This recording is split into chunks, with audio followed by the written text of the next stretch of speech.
प्रणाम। गुरुर् ब्रह्मा गुरुर्विष्णु गुरुर्देवो महेश्वरा गुरु साक्षात परम ब्रह्मा तस्मै श्री गुरुवे नमः। गुरु ब्रह्मा की भांति अपने शिष्यों में सृजन की शक्ति देते हैं। गुरु भगवान विष्णु की भांति उनकी सृजनशीलता का रक्षण करते हैं। गुरु देवादिदेव महादेव शिव की भांति शिष्यों के हृदय में उत्पन्न होने वाले विकारों का शमन करते हैं। इसीलिए गुरु को ब्रह्मा विष्णु महेश व परम ब्रह्म कहा जाता है। संसार को समझने के लिए हमें शिक्षा की आवश्यकता होती है। वह स्वयं को सिद्ध करने के लिए, समझने के लिए दीक्षा की। इसलिए शिक्षा समूह में दी जाती है और दीक्षा एकांत में। शिक्षित व्यक्ति दक्ष हो यह आवश्यक नहीं है, किंतु दक्ष व्यक्ति शिक्षित होता है यह निश्चित है। शिक्षा हमें शासन के मार्ग पर ले जाती है, तो दीक्षा हमें अनुशासन के महत्व से परिचय कराती है। शासन करने की इच्छा से प्रेरित किसी भी व्यक्ति को सबसे पहले अनुशासन को सिद्ध करना आवश्यक होता है, क्योंकि जो स्वयं को साध नहीं सकते वे संसार को कभी साध नहीं सकते। हमारे स्व का विस्तृत स्वरूप ही संसार होता है। शिक्षा हमें अनुगामी बनाती है, अर्थात पीछे चलने वाला। इसलिए हम अपने संपर्क में आने वाली प्रत्येक चेतना को पीछे चलने का हुनर सिखाते रहते हैं, उन्हें सेवा का महत्व बताते हैं। वहीं दीक्षा हमें अग्रगामी बना देती है, अर्थात आगे चलने वाला। वो प्रत्येक व्यक्ति को आगे चलने के योग्य बनाती है, उसे स्वामित्व के भाव से पूरित करती है, क्योंकि सेवक में स्वामित्व का भाव होने से कहीं अधिक कल्याणकारी किसी स्वामी में सेवा का भाव होना होता है, क्योंकि सेवक के लिए सेवा करना मात्र उसकी जीविका होता है, किंतु स्वामी के लिए सेवा उसका जीवन। शिक्षा हमें सूचनाओं को एकत्र करने वाला संग्राहक बनाती है, कलेक्टर। तो किसी सद्गुरु की दीक्षा हमें संसार का सृजन करने की क्षमता प्रदान करके सृजक बना देती है। स्मरण रखने योग्य तथ्य यह है कि संसार सूचनाओं का नहीं, दक्षता का अनुसरण करता है। शिक्षक और गुरु में अंतर होता है। कोई शिक्षक गुरु भी हो यह आवश्यक नहीं है, किंतु सद्गुरु एक अच्छे शिक्षक भी होते हैं, यह निश्चित है। शिक्षक हमें जीविकोपार्जन की शिक्षा देते हैं, तो वहीं गुरु हमें जीवनोपार्जन के मार्ग सुझाते हैं। शिष्य का अर्थ है जिसने अपना शीश अर्थात अपना अहंकार ईश्वर यानी गुरु को समर्पित कर दिया है। शिष्य मिटने को तैयार रहे तो गुरु उसे बनाने पर आमादा हो जाता है। शिष्य होना बने हुए को मिटाने की प्रक्रिया है, और गुरु वो होते हैं जो मिटे हुए को बनाने की क्षमता रखते हैं। शिष्य का विश्वास विसर्जन में होता है, तो गुरु का विश्वास सृजन में। हम सामान्यतः शिक्षक, आचार्य, अध्यापक और गुरु को एक ही मानते हैं, किंतु इनमें अंतर होता है। जो हमें अक्षर ज्ञान दे वो शिक्षक होता है। यज्ञ अर्थात यजन कर्म करने वाले को आचार्य कहा जाता है। स्वयं अध्ययन करके अर्थात विषय के मर्म को भली भांति समझकर उसे अपने मन और हृदय में धारण करते हुए कंठस्थ करने वाले को अध्यापक कहा जाता है। और अंधकार से प्रकाश की ओर ले जाने वाले अर्थात अज्ञान से ज्ञान की ओर ले जाने वाले को गुरु कहा जाता है। इन सभी में गुरु को सर्वोच्च स्थान प्राप्त है, क्योंकि गुरु अपने शिष्य को मात्र जीविकोपार्जन की कुशलता से संपन्न नहीं करते, अपितु वे अपने शिष्यों को जीवनोपार्जन की कला सिखाते हैं। वृक्ष पर चाहे पका हुआ फल हो या कच्चा, धरती संभाव से उसे अपनी ओर खींचती है।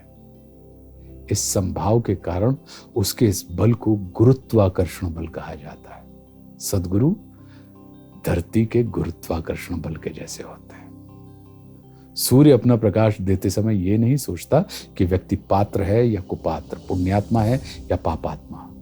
वो अपने संपर्क में आने वालों को समान रूप से अपनी ऊष्मा और प्रकाश प्रदान करता है। सद्गुरु सूर्य की भांति होते हैं। समुद्र चाहे मल हो या जल, अपनी ओर आने वाले को समभाव से स्वयं में समा लेता है। सद्गुरु समुद्र के जैसे होता है। जैसे मां अपने अस्वच्छ बच्चे को स्वच्छ करने के लिए स्वयं अस्वच्छ होने से भयभीत नहीं होती, वैसे ही सद्गुरु भी ममतामयी मां के जैसे होते हैं। चिकित्सक और डॉक्टर में अंतर होता है। चिकित्सक का अर्थ होता है जो हमारे चित्त और काया में व्याप्त विकारों को समझकर उनका निदान करे। सद्गुरु डॉक्टर नहीं, चिकित्सक होते हैं। जैसे बाहर एक ब्रह्मांड है, वैसे ही हमारे अंदर भी एक ब्रह्मांड होता है। सद्गुरु हमें बाहर के नहीं, हमारे भीतर के ब्रह्मांड से हमें जोड़ते हैं। इसीलिए वे ब्रह्म स्वरूप भी होते हैं। परमात्मा का साकार स्वरूप गुरु है और गुरु का निराकार स्वरूप परमात्मा। अपने शिष्यों की वासना को उपासना की ओर मोड़ने वाले, अपने शिष्यों को विकल्प से मुक्त करके संकल्प से युक्त करने वाले, हमारी विकार वृत्ति को विचार वृत्ति में परिवर्तित करने वाले, हमारे चिंतन को विषय से हटाकर ब्रह्म से जोड़ने वाले, हमें वैरागी नहीं अनुरागी होने की प्रेरणा देने वाले, जगत में रहते हुए हमारे चिंतन को जगदीश्वर की ओर मोड़ने वाले, हमें ठोकर लगे तो ठाकुर से जोड़ने वाले को ही पूर्ण गुरु कहा जाता है। गुरु परमात्मा से हमें नहीं मिलाते, वे तो मिले हुए ही हैं। वे परमात्मा से हमारा परिचय कराते हैं, क्योंकि परमात्मा तो हमसे पहले से ही मिला हुआ है, हम उन्हें पहचान नहीं पाते। गुरु मिले हुए में हमें मिला देते हैं। सद्गुरु का हृदय नहीं, उनके श्री चरणों में महानतम उपलब्धियों का वास होता है। उनके चरण हमारे चित्त को मृण्मय से चिन्मय बना देते हैं। इसलिए संत शिरोमणि परम पूज्य तुलसीदास जी ने हमारे समस्त रोग शोक का निवारण करने में सर्वसमर्थ संजीवनी महामंत्र श्री हनुमान चालीसा का आरंभ इस पुण्यमयी प्रार्थना से किया है। श्री गुरु चरण सरोज रज निज मन मुकुर सुधार, वर्णौ रघुवर विमल जसु जो दायक फलचारी, बुद्धिहीन तनु जानिके सुमिरो पवन कुमार, बल बुद्धि विद्या देहु मोहि हरहु कलेश विकार। गुरु और सद्गुरु की इस चर्चा में मेरे परम पूज्य गुरुदेव दद्दा जी के साथ हुई एक चर्चा को मैं आप लोगों के साथ साझा कर रहा हूं। एक बार चर्चा के दौरान मैंने परम पूज्य दद्दा जी से प्रश्न किया कि दद्दा जी, गुरु के कल्याणकारी निर्देशों के बाद भी शिष्य कभी कभी वे गलतियां कर बैठते हैं जो उन्हें नहीं करनी चाहिए, तब गुरु क्या करते हैं? परम पूज्य दद्दा जी आनंद से मुस्कुराते हुए मुझे देखते हुए बोले, बेटा, समर्थ गुरु पूरा प्रयास करते हैं कि शिष्य गड्ढे में ना गिरे, किंतु इसके बाद भी यदि शिष्य गड्ढे में गिर ही जाए तो वो उसका साथ नहीं छोड़ते, बल्कि वे भी उसके साथ गड्ढे में उतर जाते हैं, जिससे वे उस शिष्य को उस खो से बाहर निकाल सके। गुरु शिष्य दोनों गड्ढे में होते हैं। अंतर मात्र इतना रहता है कि शिष्य गड्ढे में गिरता है और गुरु उसमें उतरता है। शिष्य का गड्ढे में गिरना एक घटना है और गुरु का उसमें उतरना एक योजना है। एक बेहोश चित्त की भाव दशा का परिणाम होता है तो दूसरा जागृत चित्त का उद्यम। गुरु का दायित्व बहुत गहरा होता है बेटा। गुरु ऐसी घोषणाएं नहीं करते जिससे मनुष्य का चित्त आशंकित हो जाए। वे इस मर्यादा का निष्ठापूर्वक पालन करते हैं कि यदि भवितव्यता बदली ना जा सके तब वो बतानी भी नहीं चाहिए। समर्थ गुरु, हमने तो कहा था, हमने पहले ही घोषणा कर दी थी, अब भोगो इत्यादि कहकर अपनी गुरुता की रक्षा नहीं करते, क्योंकि उनके लिए अपनी गुरुता की रक्षा करने से अधिक महत्वपूर्ण अपने शिष्य की रक्षा करना, उसके कष्टों का निवारण करना होता है। परम पूज्य गुरुदेव भगवान दद्दा जी की अहेतुकी कृपा से मेरे इस विश्वास को और अधिक बल मिला। जैसे एक अच्छा चिकित्सक रोग का विधान निदान सब देता है, यदि कोई रोग असाध्य हो तब वो रोगी से ये नहीं कहता कि तुम समाप्त होने वाले हो। कौन इस बात को नहीं जानता कि जन्म मिला है तो हमें जाना भी होगा।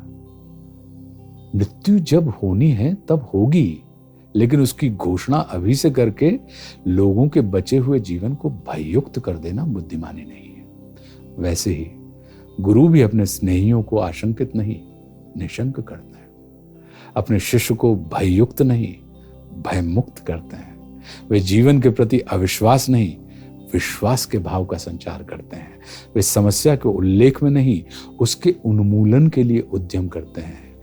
विद्वान लोग भविष्य पढ़ सकते हैं, किंतु समर्थ गुरु या संत भविष्य पढ़ते ही नहीं, उसे गढ़ते भी हैं। इसीलिए परम पूज्य कबीरदास जी ने कहा है कि गुरु को सर पे राखिए, चलिए आज्ञा माही, और कह कबीरता दास को तीन लोग भय नाही।